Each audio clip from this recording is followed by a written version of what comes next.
أهلا بكم مشاهدي القناة. أشارت تقارير صحفية فرنسية إلى حدوث اقتحام من قبل السلطات الفرنسية ممثلة بالمكتب المركزي لمكافحة المنشطات للقرية الأولمبية، حيث يقيم العداء الجزائري جمال سجاتي ومدربه عمار بنيدة. وفي خطوة أثارت الكثير من الاستغراب، تمت عمليات التفتيش يوم الخميس الماضي كجزء من تحقيق يجريه مكتب المدعي العام في باريس. هذه الأخبار جاءت بعد فترة قصيرة من الجدل الذي أثير حول الملاكمة الجزائرية إيمان خليف، ما يطرح تساؤلات حول الأسباب الحقيقية وراء هذا الاهتمام الكبير من السلطات الفرنسية برياضيين جزائريين في الألعاب الأولمبية.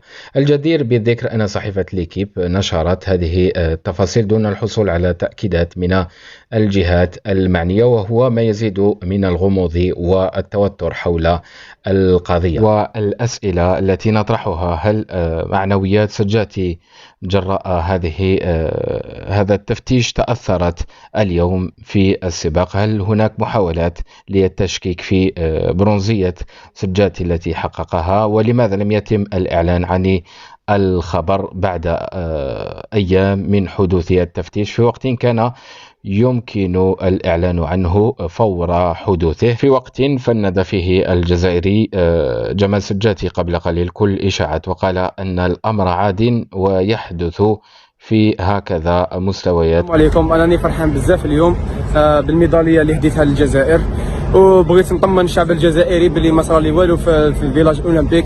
هذه هي حياه المستوى العالي، اي رياضي تيتعرض لهذه اللي صارت لي انايا، ونشكر ونطمن الشعب الجزائري عليا باللي ما ليا والو، وان شاء الله نزيد نفرحكم اكثر في المستقبل. 1 2 3 في الجزائر. شكرا. ما رايكم في هذه الخرجه لهذه الجريده الفرنسيه؟ هل هي حمله اخرى بعد الأولى التي طالت إيمان خليف؟ ننتظر ونترقب. شاركونا آراءكم في التعليقات، ولا تنسوا الاشتراك في القناة وتفعيل الجرس. شكرا لكم، إلى فيديو آخر بحول الله.